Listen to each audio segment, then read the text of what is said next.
Chapter 6, Stampede.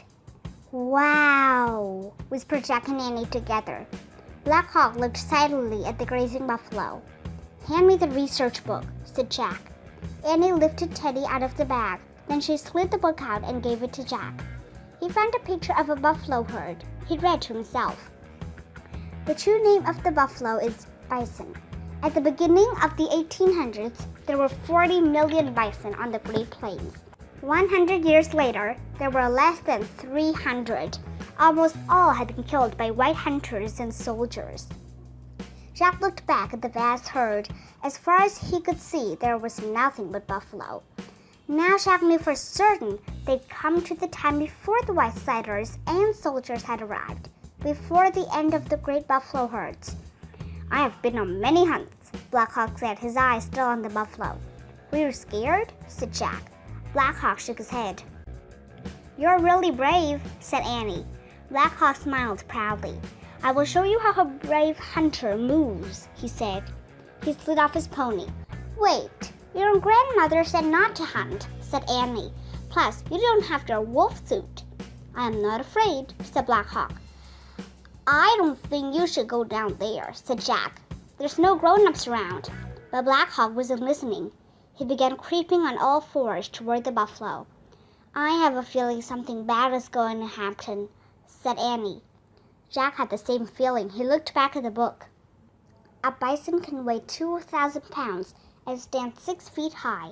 If one becomes alarmed by a hunter, he may start running and set off a terrifying stampede. Jack looked at Black Hawk. He was creeping closer and closer to the herd.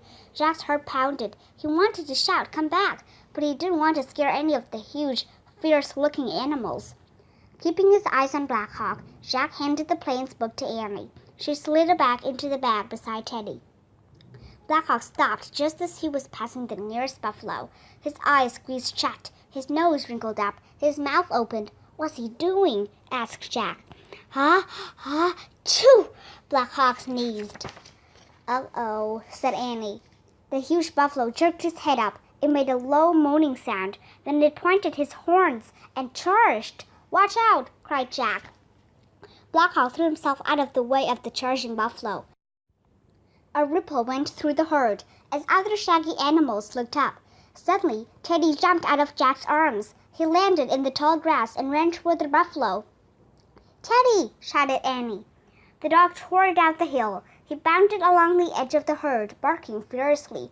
Teddy, come back! Cried Annie. She slid off her pony and ran after Teddy. Jack tried to see Black Hawk. The boy was still dodging the running buffalo. He looked tired. Jack took a deep breath. Go to Black Hawk, he said, nudging Sunlight with his knees. The golden pony charged down the slope. He ran between the buffalo. Black Hawk! Jack shouted. Black Hawk started running towards Sunlight. The buffalo swerved behind him. Sunlight slowed as Black Hawk got near. The boy threw himself over the golden pony's back. He held on to Jack as Sunlight veered away from the buffalo and ran up the slope. Where's Annie? Jack cried as they reached the top. There, said Black Hawk, pointing. Annie was surrounded by buffalo, calm buffalo. She was patting them and talking to them. The buffalo near her had stopped running too. The ones beyond those started to calm down, then others, until all the buffalo had stopped running. They began grazing again, as if nothing had happened. Chapter 7, White Buffalo Woman. She has good medicine, said Black Hawk. Annie doesn't have any medicine, said Jack. She just has a way with animals. Black Hawk was silent. He climbed back on his waiting pony. Then he rode down toward Annie. Jack followed. Annie's pony trailed behind. Annie turned to Jack and Black Hawk as they rode up to her. On her face was a look of amazement. You wouldn't believe what happened, she said. You stopped the stampede, said Black Hawk. But it wasn't just me, said Annie. What do you mean? Asked Jack. I was trying to find Teddy, said Annie, and I got in the way of the buffalo. I couldn't escape, so I held up my hands and shouted, Stop! Then out of nowhere, a beautiful lady in a white leather dress came to help me. You saw a lady in white? Asked Black Hawk. His eyes had grown wide. Yes, said Annie. She held up her hands, and the buffalo stopped running. Then she disappeared. Where's Teddy? Said Jack. Annie gasped. I don't know, I forgot about him, she said. Teddy, Teddy! Arf, arf! The little dog came bounding out of the grass toward them. Annie scooped him up. Teddy licked her face all over. Where did you go? Annie asked him. Did you see the beautiful lady, too? That lady does not live on this earth, Black Hawk said softly. What do you mean? Said Annie. You saw the spirit of White Buffalo Woman, he said. What do you mean, spirit? Said Jack. You mean like a ghost? Black Hawk turned his pony around. Let us go back, he said. We must tell grandmother. Annie put Teddy in Jack's bag. Then she climbed on her pony and they took off. Behind them, the buffalo grazed peacefully on the plains. Chapter 8. Sacred Circle. The sun was going down as the three ponies galloped for home. The deep blue sky was cheeked with golden red light. Back of the Lakota camp, the circle of teepees glowed in the setting sun. People were gathered around a large fire. Black Hawk led Jack and Annie to the camp. They got off their ponies and went over to the fire. Grandmother rose to greet them. You have been gone a long time, she said. Black Hawk looked her bravely in the eye. Grandmother, I tried to hunt the buffalo alone, he said. One charged at me, but Jack saved my life. Then Annie and White Buffalo Woman stopped all the other buffalo from a stampede. Let this be a lesson to you, Grandmother said sternly. Your pride led you to show off. Showing off made you behave foolishly. Your foolishness frightened a buffalo. He frightened others. One thing always leads to another. Everything is related. I am sorry, said Black Hawk. He hung his head. I have learned. Jack felt sorry for Black Hawk. I make mistakes sometimes too, he said softly. Me too, said Annie. Grandmother looked at Jack and Annie. Buffalo Girl and Rise Like Wind showed great courage today, she said. Jack smiled. He loved his new Lakota name, Rides Like Wind. We welcome you to our family, said Grandmother. The evening shadows spread over the camp. Someone began beating a drum. It sounded like a heartbeat. Come, sit with us in our circle, said Grandmother. They sat with her near the warm fire. A cool breeze blew sparks into the gray twilight. An old man held a long pipe up to the sky. He pointed it to the east, the south, the west, and the north. Then he passed the pipe to the next man in the circle. The man put his pipe to his lips and blew smoke into the golden firelight. Then he passed it on. The smoke from the sacred pipe shines all to the Great Spirit, Grandmother said to Jack and Annie. The Great Spirit? Asked Annie. The Great Spirit is the source of all things in the sacred circle of life, said Mother. It is the source of all spirits. What spirits? Asked Jack. There are many, said Grandmother. Wind spirits, tree spirits, bird spirits. Sometimes they can be seen, sometimes not. What about the White Buffalo Woman? Said Jack. Who is she? She is the messenger of the Great Spirit, said Grandmother. He sent her when the people were starving. She brought the sacred pipe so that our prayers could rise to the Great Spirit. He answers by sending us the buffalo. Why do you think White Buffalo Woman came to me? Asked Annie. Sometimes courage can summon help from the beyond, Grandmother said. She pulled a brown and white feather from a small buckskin bag. She put the feather on the ground in front of Jack and Annie. This is a gift for you, she said, an eagle's feather for your courage. Arf, arf! Teddy wagged his tail. Jack and Annie smiled at each other.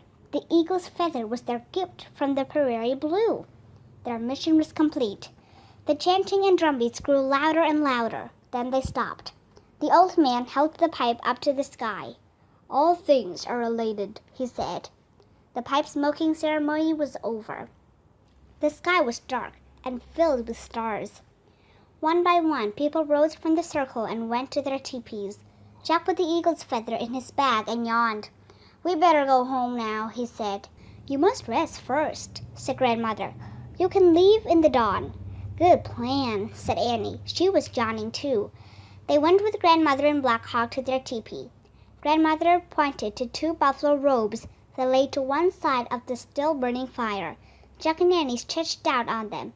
Teddy snuggled between them. Grandmother and Black Hawk lay on robes across from them. Jack watched as the bluish-white smoke rose from the fire. It went through the teepee hole and into the endless starry sky. Jack listened to the wind blowing through the grass. Shh! It's the voice of the Great Plains, he thought. Then he drifted off to sleep. Chapter 9. Lakota School. Jack felt Teddy licking his cheek. He opened his eyes. Gray light came through the smoke hole. The fire was out. The teepee was empty. Jack jumped up. He grabbed his bag and hurried outside with Teddy. In the cool light before dawn, everyone was taking down their teepees. They were loading them onto wooden platforms chapped to 2 poles. The poles were pulled by horses. Grandmother and Black Hawk piled tools and clothes onto their platform. Annie stuffed buffalo meat into a rawhide bag. "What's happening?" Jack asked. "It is time to follow the buffalo," said Grandmother. "We will camp somewhere else for a few weeks." Jack pulled out his notebook. He still had many questions, but he tried to choose just a few. "Can you camp anywhere?" he asked. "Even when you don't own the land?" Black Hawk laughed. "People cannot own land," he said. "The land belongs to the Great Spirit." Jack wrote it in his notebook. Land owned by Great Spirit, not people. "What about school?" said Jack. "Don't you have to go to school?" "What is school?" Black Hawk said. "It's a place where kids go to learn things," Jack explained.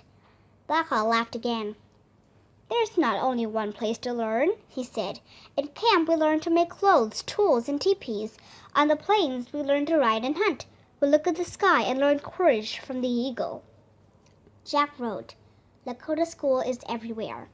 Grandmother turned to Jack and Annie. "Will you walk with us toward the sunset?" she asked.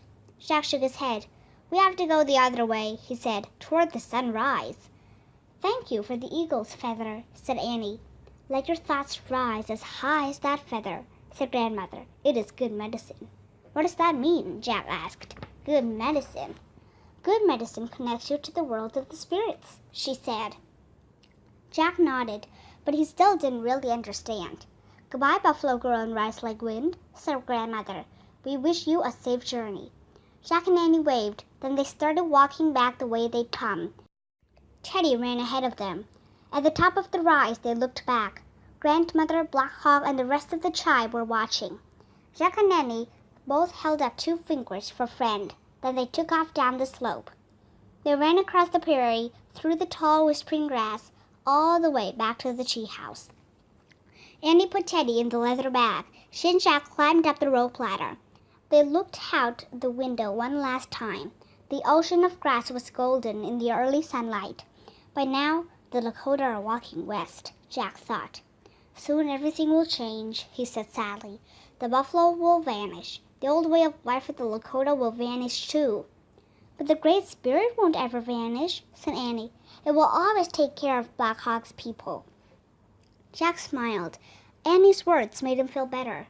"Arf, arf," Teddy barked, as if to say, "Let's go." Okay, said Jack. He picked up the Pennsylvania book and pointed at a picture of Frog Creek. "I wish we could go home to our people," he said. The wind started to blow. The treehouse started to spin. It spun faster and faster. Then everything was still. Absolutely still. Chapter 10. Good Medicine. "We're home," said Annie.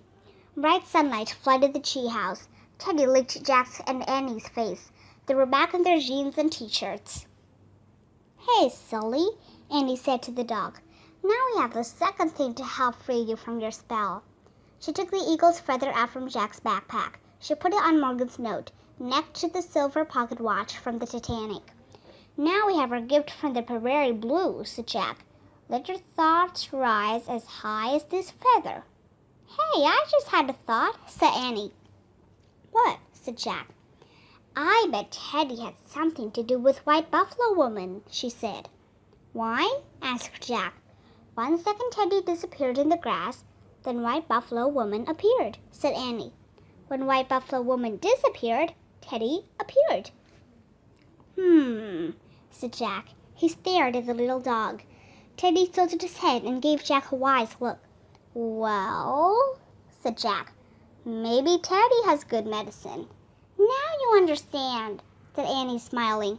Jack! Annie! A call came from the distance. Jack and Annie looked out the window of the treehouse. Their mom and their grandmother were standing on their porch. Yay, grandmother's here, said Annie. We're coming, they shouted together.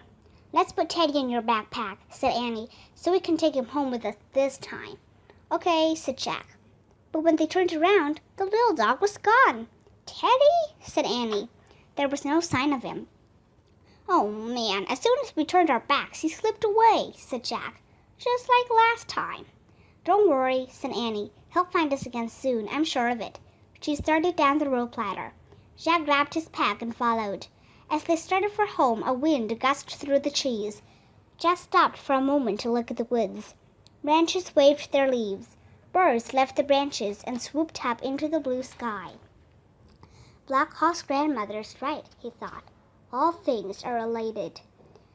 Jack! Called Annie. Coming, said Jack.